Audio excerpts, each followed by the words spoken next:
não beijar ela? Olha! Ah, vamos lá.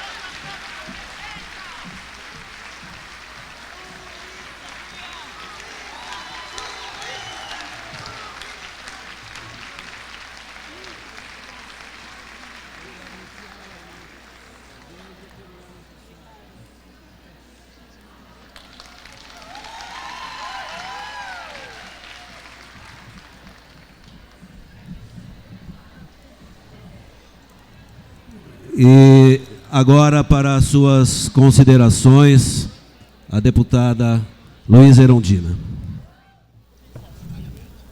Bom dia. Bom dia. Tudo bem?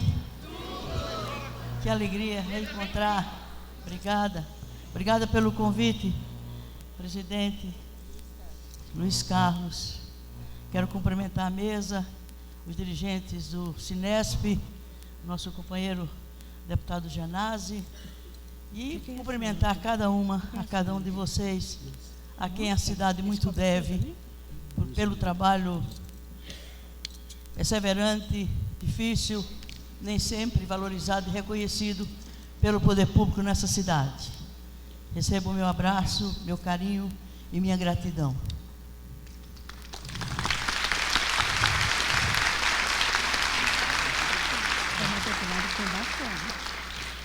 Eu quero dizer que é uma alegria me encontrar de novo com essa categoria de trabalhadoras e trabalhadores, e quero assumir o compromisso de resgatarmos o legado que o Paulo Freire deixou na educação brasileira e particularmente na educação do município de São Paulo.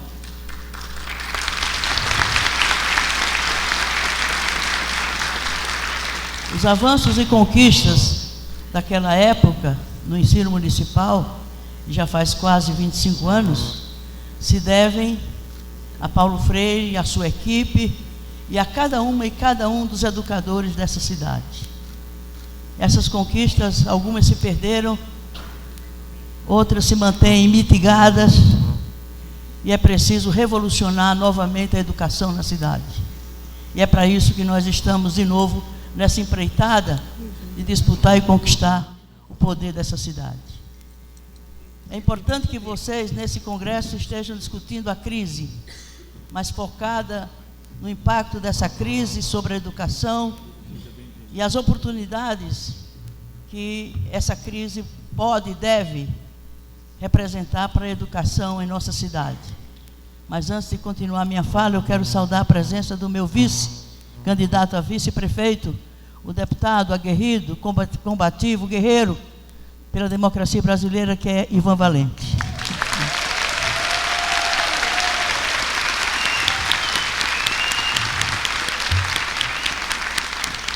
Em 30 minutos é insuficiente para abordar os 3 pontos que me foram apresentados.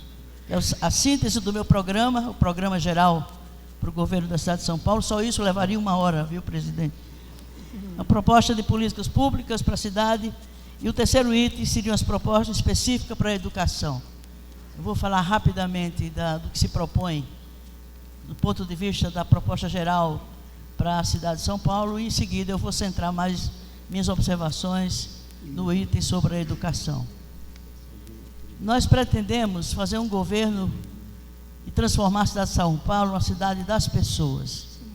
E uma cidade das pessoas tem que ter no centro de suas ações a escola, a educação, que é a escola que transforma as pessoas, como dizia o mestre Paulo Freire, e ao transformar as pessoas, se adquirem as condições para transformar o mundo.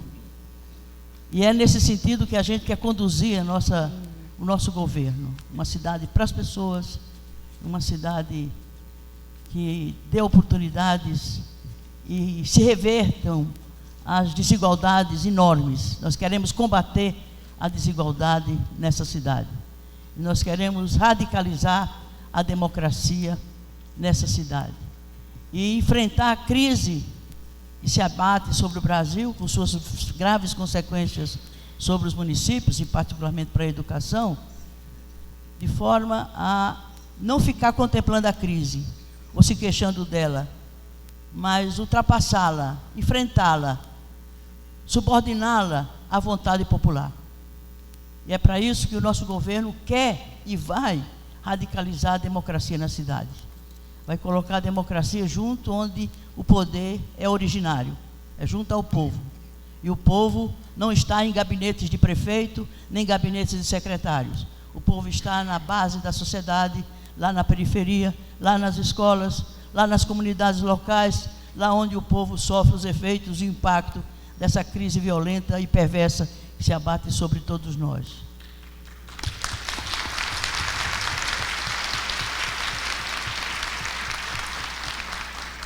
É verdade, todos reconhecem que na gestão Paulo Freire,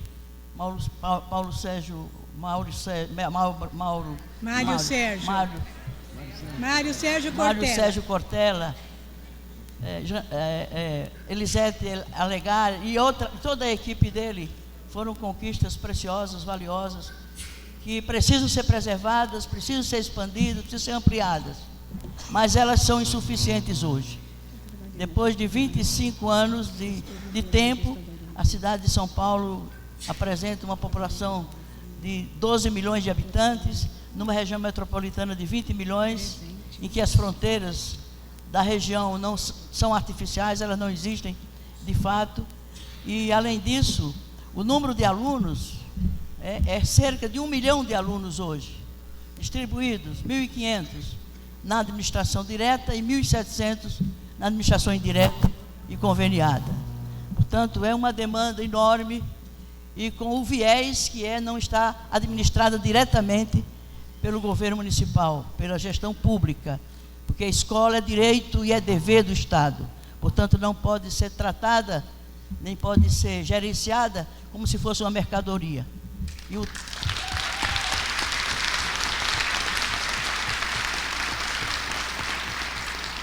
Portanto, nós queremos reverter isso.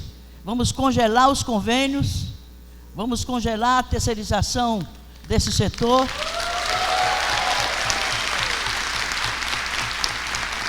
E vamos expandir a administração direta e fortalecê-la.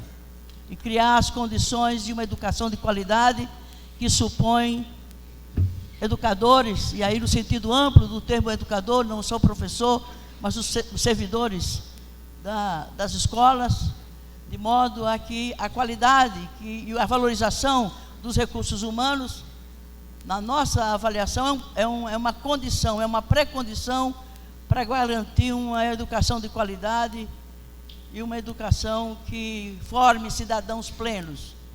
E cidadãos só serão formados plenamente na sua cidadania se são educados, formados e orientados por outros cidadãos plenos e valorizados em sua condição de trabalhadores e trabalhadoras.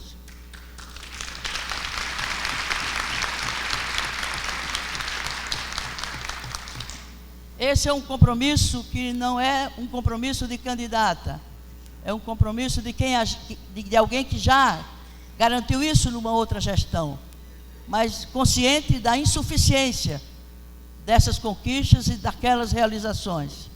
E vamos reverter a crise, não aceitando os cortes em educação, em saúde, em saneamento básico, como lamentavelmente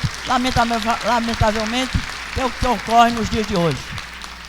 A crise apresenta esses riscos de cortes e de comprometimento de conquistas, que é o que o governo interino golpista do Brasil está fazendo com os seus ajustes fiscais.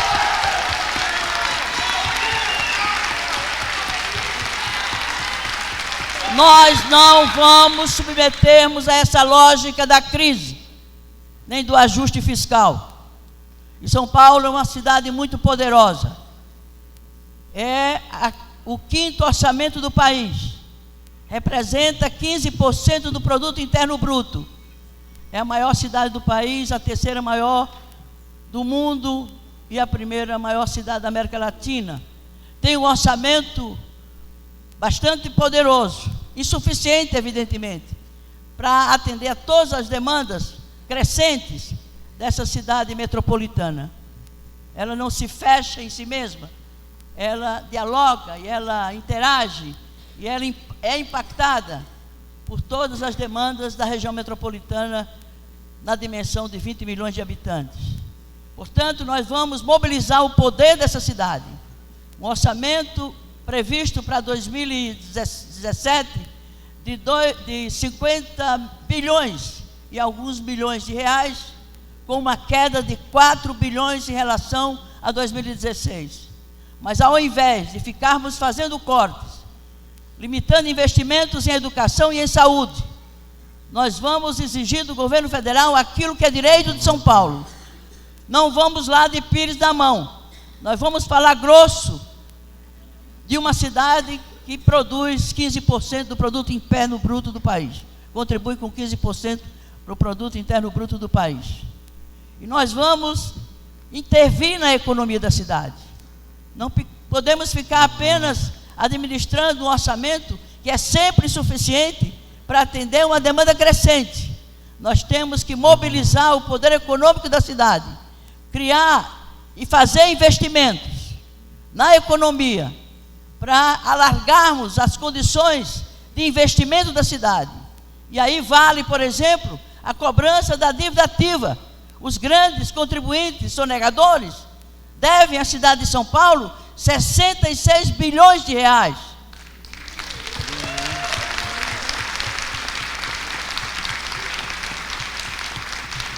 E nós temos uma meta de recuperar, no mínimo, anualmente, 5% dessa dívida ativa, capacitando e aperfeiçoando os mecanismos de fiscalização e controle, e agindo, do ponto de vista judicial, com muita determinação, com muita garra, com muita competência, para trazer de volta esses recursos que os grandes devedores negam à saúde, à educação e à população da maioria da cidade, que é a população mais dependente dos serviços públicos.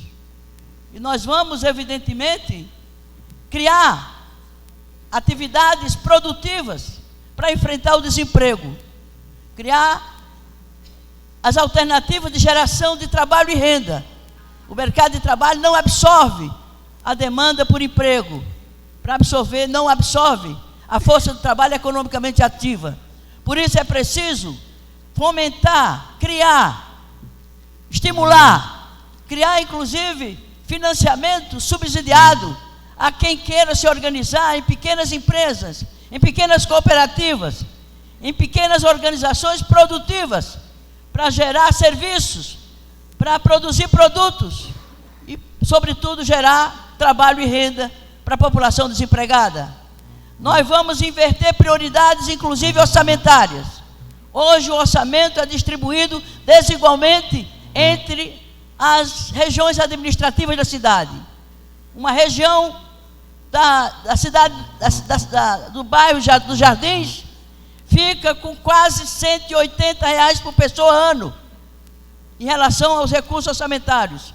Enquanto a cidade de Tiradentes, lá na leste, fica apenas com menos de R$80 por ano. Nós vamos inverter isso. As regiões mais pobres têm que ficar com mais recursos orçamentários em relação às regiões mais ricas.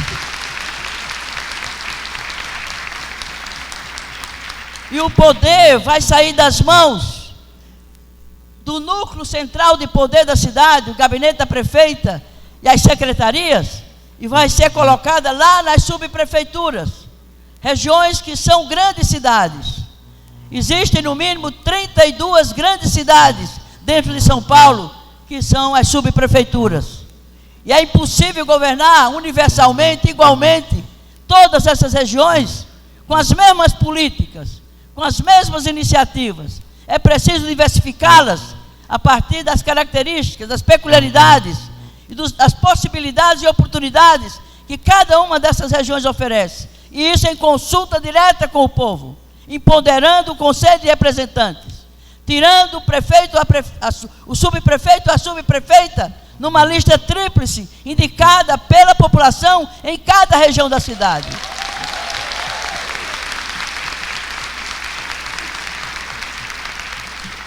e as metas em relação à saúde, à educação, à habitação popular, à mobilidade urbana e a outros serviços públicos terão que ser definidas, estabelecidas lá no âmbito de cada região administrativa. E a gestão financeira também estará no âmbito da administração, diretamente nas subprefeituras. E em cada escola terá autonomia, inclusive orçamentária, administrativa e de gestão financeira. Temos que empoderar as escolas.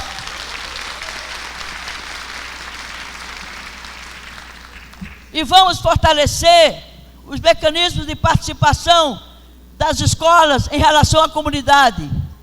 Nós vamos fortalecer, revitalizar os conselhos de escola.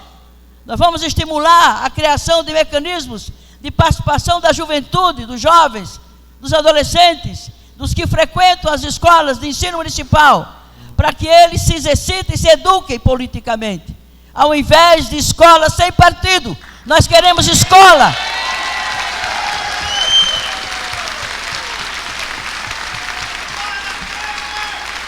fora Temer, fora Eduardo Cunha, viva a democracia! Pois é, minha gente, e não há democracia sem a educação democrática, sem a educação política, sem a educação em que o cidadão e o educador estejam sendo valorizados, respeitados em sua dignidade e em seus direitos. Nós vamos, portanto, reverter a ordem, inclusive, das terceirizações. Existem terceirizações da limpeza pública, da limpeza da escola, a privatização da segurança das escolas, a privatização da merenda escolar. Nós vamos reverter isso. A prefeitura tem possibilidade de prestar diretamente esses serviços a um preço mais barato, até eventualmente fazendo contratos com serviços e produtos das próprias regiões, e incentivar a alimentação orgânica na merenda escolar, importada da produção direta, para diminuir custos e, sobretudo, da produção feita pelos trabalhadores que atuam nesse setor. Então, nós queremos fazer da escola aquilo que o povo tem direito. E, para isso, tem que ter recurso vinculado à lei orgânica do município. No nosso governo, nós vinculamos 30% dos recursos da receita líquida do município destinada à educação. E aplicamos 30% da receita líquida do município em educação. E no governo da Marta Suplicy, ela reduziu esses recursos para menos de 25%. Nós vamos revincular esses 30% da receita líquida à lei orgânica do município. E havendo possibilidade e excesso de receita, nós vamos reforçar esse percentual. Porque se a gente quer transformar a sociedade, se a gente quer melhorar a qualidade de vida de todos, não há outra alternativa senão investir permanentemente, continuadamente em educação. Educação de qualidade, que supõe direitos aos trabalhadores da educação e que supõe reconhecimento da educação como direito de todos e todas, e a educação como dever do Estado. E essa cidade tem condições, se fizer um compromisso real, concreto, efetivo, permanente, com essa política pública que é a educação de qualidade do ensino municipal de São Paulo. E são vocês os atores, os agentes, os protagonistas dessa transformação e dessa melhora. Nós simplesmente somos delegados do povo para gerenciar a educação pública da cidade, mas os agentes públicos, aqueles que garantem a continuidade daquilo que eventualmente o povo conquistar, passa pelas mãos dos agentes públicos, educadores, os especialistas de educação, os servidores públicos em geral. E nós procuraremos dar o melhor que o município puder e que o governo conseguir para garantir essa meta, esse objetivo, para sairmos do governo depois de 4 anos, deixando Ivan Valente no segundo governo, para exatamente consolidar essas conquistas e impedir que elas sejam comprometidas para além daquilo que lamentavelmente se perdem após cada administração. Reduzir o número de alunos em sala de aula. E para isso você precisa ter mais salas de aula. Precisa ter melhores escolas, prédios decentes, adequados, escolas com recursos humanos, recursos materiais, recursos tecnológicos modernos. Temos que modernizar as nossas escolas. Paulo Freire foi aquele que introduziu pela primeira vez o microcomputador nas escolas. E ele não o fez de forma automática, espontaneista, mas contratou um programa para adequar o currículo escolar, os métodos pedagógicos das escolas. Ele contratou a Unicamp para produzir um programa para adequar o ensino da informática nas escolas, identificado com a metodologia, com a didática e com os procedimentos que já estavam sendo adotados nas unidades do ensino da cidade. Vamos ampliar isso, incorporar novas tecnologias, atualizar os acervos das nossas escolas. Os nossos alunos têm que ter o melhor do que a sociedade do conhecimento oferece.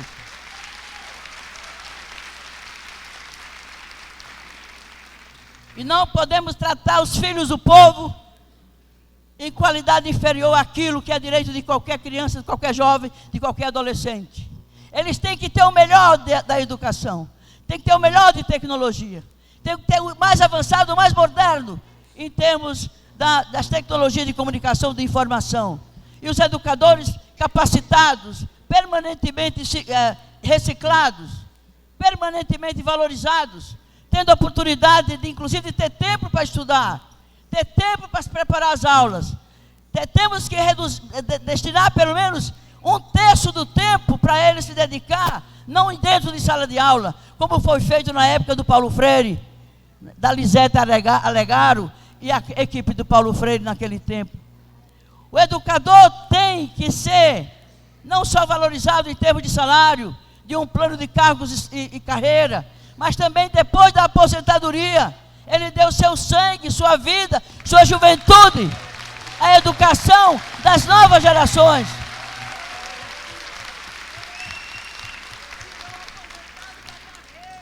Exatamente. Nós vamos conversar mais tempo melhor com vocês do que numa palestra dessa.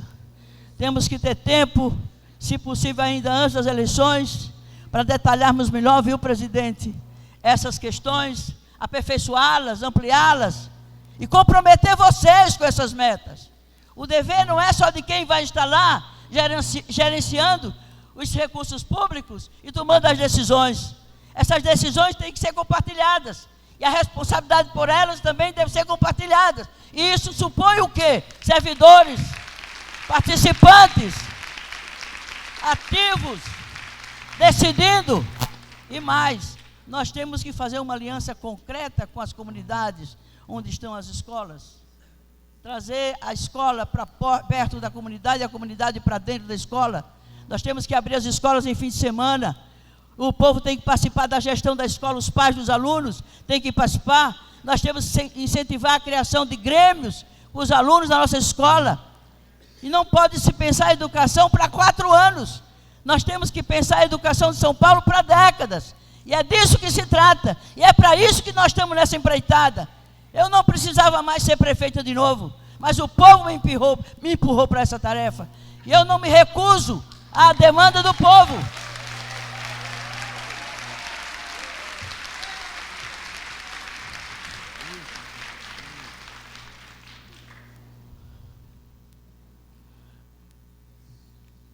E fazer isso supõe o quê?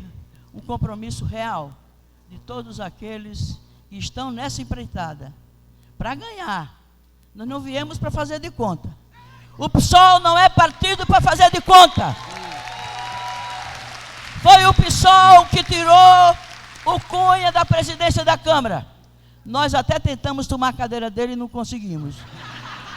Mas o PSOL conseguiu tirá-lo de lá. E só precisa tirá-lo definitivamente do seu mandato. E é o PSOL que está fazendo isso. É o Ivan à frente da bancada que está fazendo isso. Bancada pequena, é verdade, mas grande na sua capacidade e na sua militância. Por isso que eles nos excluíram dos debates. O Supremo Tribunal está julgando ontem e hoje uma ação de inconstitucionalidade movida pelo PSOL para reverter essa lei feita pelo Cunha e pelo atual presidente da Câmara, para impedir que partidos como o PSOL pudessem participar dos debates com os outros candidatos. De que eles têm medo? Porque eles nos temem nos debates. E nos excluíram. Nós estamos fora dos debates. Temos apenas 10 segundos no horário eleitoral. É evidente que isso não dá para nada, mas é o mínimo que teria que ser garantido se houvesse democracia no país. Mas, lamentavelmente, nós não temos democracia no país. Por isso, vocês têm que nos ajudar a superar esse obstáculo, essa exclusão, essa injustiça, para que a gente consiga chegar ao povo e dizer a ele o que a gente quer fazer da escola pública, do que a gente quer fazer da saúde pública, do que a gente quer fazer da mobilidade na cidade, do que a gente quer saber da questão ambiental na cidade. Nós queremos melhorar a qualidade de vida dessa cidade, a qualidade ambiental, resgatar o potencial de melhoria de qualidade dos nossos rios, né, dos nossos parques, daquilo que a cidade oferece de cultura, de memória, de possibilidade de identidade cultural e de valorização daquilo que nós somos historicamente. E isso passa pelas mãos dos educadores. Não são por nossas mãos os que estamos à frente desse processo, é pelas mãos de cada um de vocês. Fazer chegar esses nossos compromissos até o último eleitor dessa cidade, até o último cidadão dessa cidade. E mais que isso, nos ajudar a cumprir os compromissos que nós estamos afirmando, reiterando, colocando nossa existência e nosso compromisso de vida nesses compromissos e nessa vontade de servir de novo ao povo de São Paulo, sobretudo a educação da nossa cidade. E a partir daqui, a gente dá um freio de arrumação a essa crise enorme que o país enfrenta, a esse atraso, a esse retrocesso, a esse fundamentalismo. E nós temos que fazer das nossas escolas uma escola que defenda as mulheres, os negros, a comunidade LGBT, os índios, as minorias, os excluídos da terra. Tem que ser a fonte, a inspiração e o compromisso real das nossas escolas, da nossa política de educação e do nosso governo à frente da cidade de São Paulo. É para isso, meus irmãos, minhas irmãs. Eu poderia detalhar mais a nossa proposta de educação, mas não há tempo para isso. Mas há o compromisso de nós voltarmos a conversar, antes, depois e durante o nosso governo, como sempre fizemos, e dessa vez com mais experiência, mais humildes, porque sabemos que o poder não é tão grande como se imagina que seja. E é por isso que nós queremos empoderar o povo desse poder. Porque o povo com poder, ele transforma, ele muda, ele revoluciona, ele vence os obstáculos, ele impede os retrocessos. E esse governo golpista que está aí, já em curto espaço de tempo, nem sentou definitivamente na cadeira, e já produziu prejuízos enormes de conquistas sagradas, que valeram vidas humanas, liberdades, luta, sacrifício do nosso povo, dos nossos trabalhadores, dos nossos educadores, do povo sofrido desse país. Não permitamos retrocessos, nem da democracia, nem da educação. E não há democracia sem uma educação de qualidade. E são vocês os agentes diretos dessa empreitada, dessa guerra, dessa revolução, como falava Paulo Freire. Paulo Freire disse: a gente quer transformar o mundo, a gente tem que educar os cidadãos, porque é os cidadãos educados que eles transformam o mundo. É essa a palavra de ordem de Paulo Freire. Vamos educar os nossos jovens, nossos adolescentes, trazê-los de novo para uma educação de qualidade, de respeito, de dignidade. E, através deles, organizá-los politicamente, conscientizá-los do seu poder e colocá-los na luta em defesa daquilo que é bom para todos, que é mais liberdade, mais democracia, mais direitos, mais trabalho, mais saúde, mais educação, mais qualidade de vida, mais felicidade, que é para isso que nasceu o ser humano, para ser feliz. O ser humano nasceu para ser feliz, não para sofrer.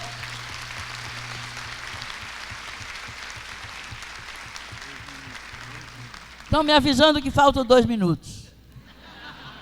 Esses 2 minutos não dá para recuperar o tempo que nós não nos encontramos. E quando a gente volta para casa, tem muita coisa para conversar. E eu me sinto como quem voltando para casa, conversando com os educadores, com as educadoras. Então me ajudem. Um outro ponto que o deputado está me lembrando aqui, que estava também na minha nota, mas escapou. Nós não vamos criar a tal da previdência privada, pelo amor de Deus. Não mesmo, não mesmo. Basta de privatizações, basta de terceirizações. O prefeito Haddad, que está às vésperas de terminar o mandato, e ele acha que vai continuar, não é bem seguro não. Né? Mas se o candidato não acredita, quem é que vai acreditar? Né? Então, veja, ele já lançou uma consulta pública, sabe para quê? Para privatizar o ANB.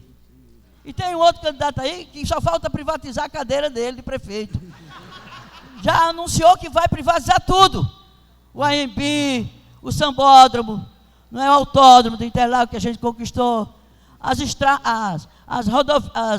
faixas de ônibus, né? As pistas de bicicleta. Eu estou dizendo de verdade. Não foi eu que disse isso não, é ele que está dizendo por aí. Eu até perguntei a ele, e aí, vai privatizar a cadeira de prefeito? Não vai, porque não vai ser dele essa cadeira. Não vai ser dele.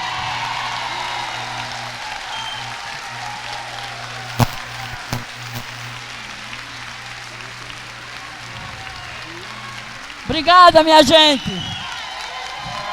Me ajudem a fazer essa travessia. Vamos fazer.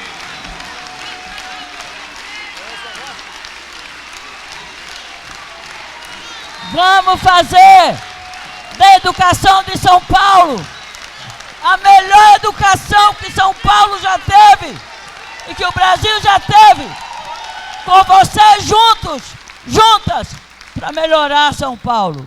E se nós melhorarmos a educação de São Paulo, nós melhoramos o Brasil. Muito obrigada. Vamos à luta. Até a vitória, se Deus quiser.